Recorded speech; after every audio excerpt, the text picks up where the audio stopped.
everyone, welcome back to my channel. My name is Tamika. This is Library of Tomes, where I talk to you about all the bookish things going on in my life.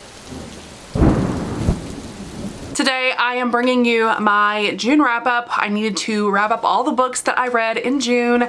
I am very excited about the books that I read this month. I feel like I did pretty good even though I took an entire week of not reading. I went out of town for a couple days and was just away, and I had my birthday. It was just a good month. I did take some time off of reading, but I also dedicated a good amount of time to reading, so it was a good mix. So let's hop on into the books that I read. So if you're new here, I'm gonna go ahead and quickly run through all the books that I talked about in the first half of the month. So I do mid-month wrap-ups every single month, and I will talk about those first half that I've already talked about. I'll give you the quick star ratings.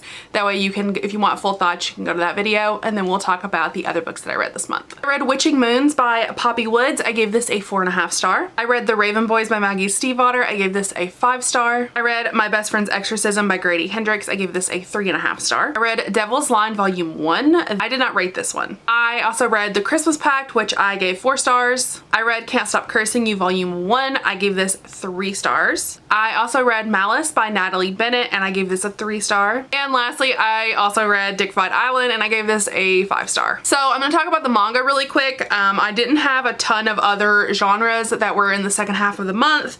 The rest of them were mostly romances and some mangas that I read, so we're gonna talk about those really quick. So I read My Dress Up Daughterling Volume 1. This is about a girl who's wanting to cosplay and this guy who sews, and she's asking him to help her make this cosplay because she has really struggled with making her outfit, and it's a sexual relationship between the two of them, but it's more sexual tension than like actual on-page explicit scenes. There are a couple scenes where you can kind of see the outlines of her like underwear and her privates and stuff, but like there's not really any actual sex on page. This one was really cute.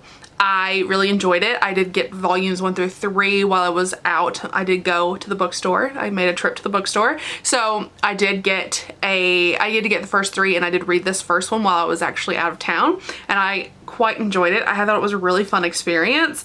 I am very excited to see what happens in the future and how it goes. I did give it a 4 star, and I am interested. I'm very intrigued in how it's going to continue. Then I also read this other manga, which I think is called Macked.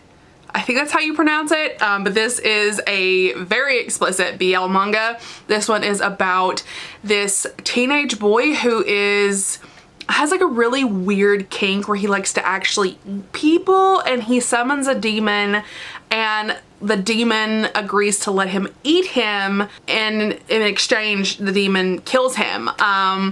This one was just a lot. It was very weird with how it was done with the demon and the kid, because he is like technically a teenager, but they have a sexual relationship. The teenager has sex with the demon's innards, which is weird. I gave it a 3 star though. Listen, it was so out there and so bizarre. I have to know what happens next. I have to continue the series. I have to know how much weirder it's gonna get. Like, I am intrigued. I'm interested. You've sold me with this weird concept, and I want it. So I'm gonna keep going. We will see what happens later on in the series, but it was just weird. It was a lot. It was just a lot. There was some pedophilia in here, obviously. There's a lot of gore, weird kinks. There is some non-consent. It was just a lot. So proceed with caution. But it was so interesting.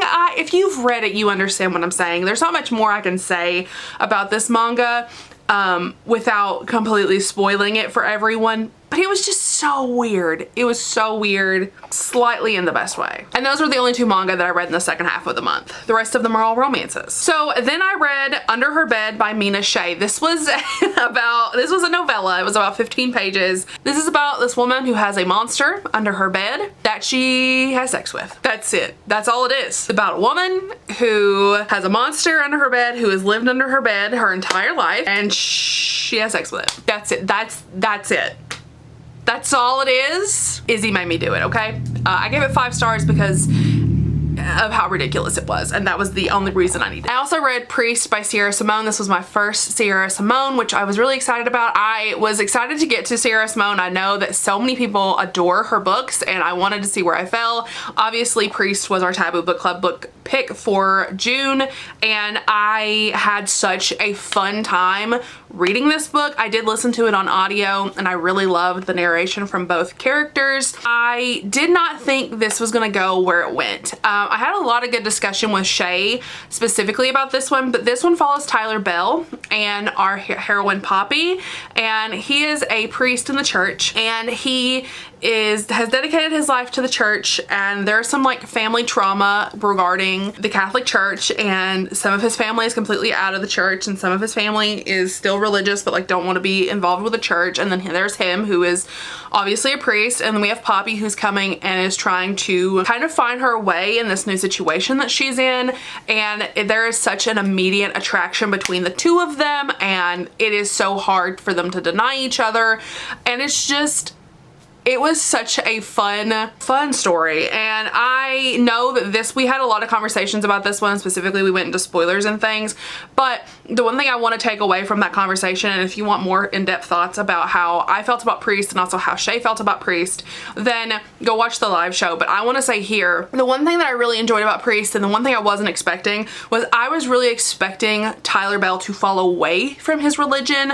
I fully anticipated that was why a lot of people didn't like it, is because he decided to choose his sexual liberation over his religion, and he ends up, you know, I thought he was gonna fall away completely and end up somewhere on the spectrum of like atheism, and I'm gonna go ahead and say that didn't happen. That is not where it went. I was fully anticipating that kind of pull away from this story, and that is not at all what we got. I thought it was really interesting that Sierra Simone was able to take a topic like religion and something that is so taboo, like a priest having a sexual relationship, and make it so it did not feel dirty or sinful or wrong, because that's a lot of issues that I have with religion, is like the idea of making people feel shameful for being sexual creatures. And I just felt like she handled that so well, and like showed that you could be a religious person and also be a sexual person, and there's nothing wrong with that.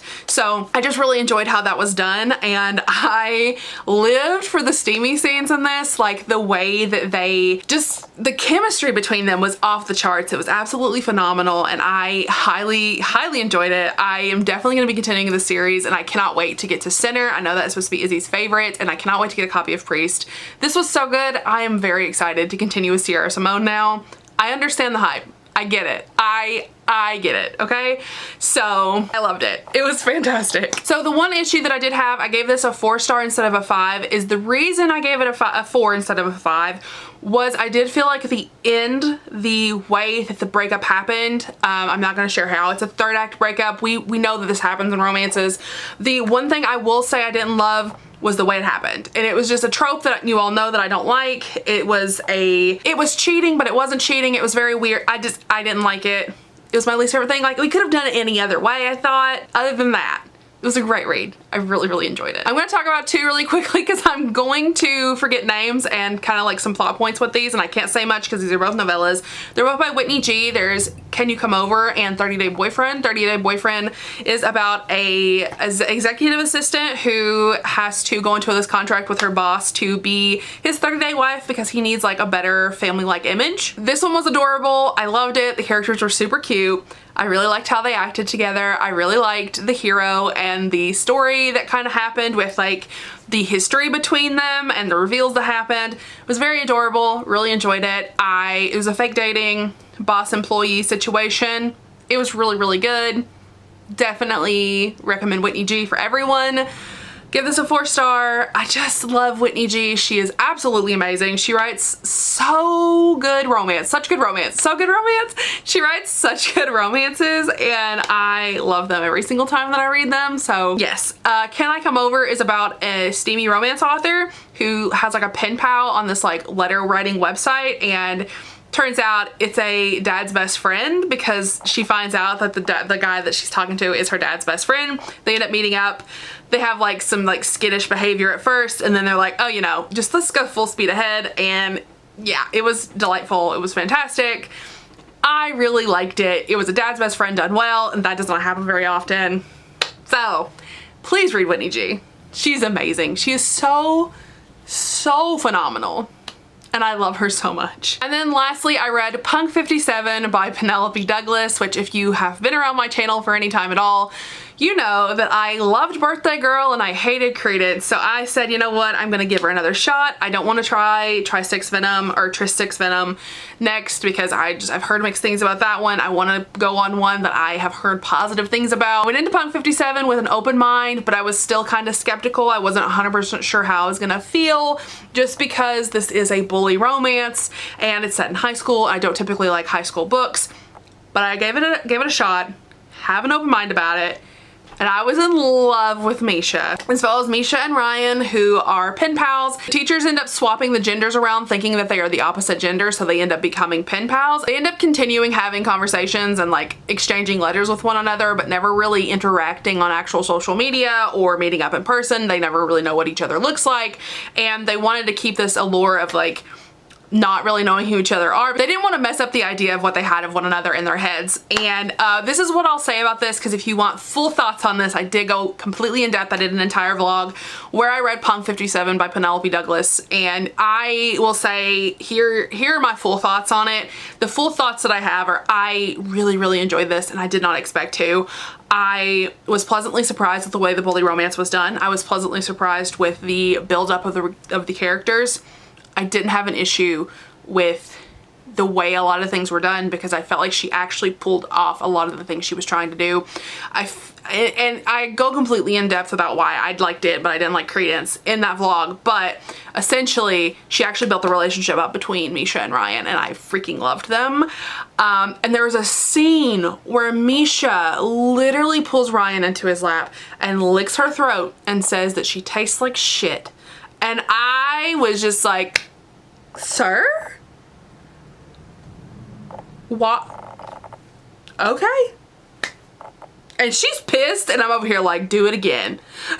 It was great. So if you want some smut, this had good smut. This had some good smut. I'll go ahead and put that out there. So those are all the books that I read in June. I had a pretty good reading month with all things considered. I had a pretty good month in general. I turned 24. So if you're still watching the video, go ahead and leave me a cherry emoji down in the comments, and I will chat with you all in my next video. Bye everyone.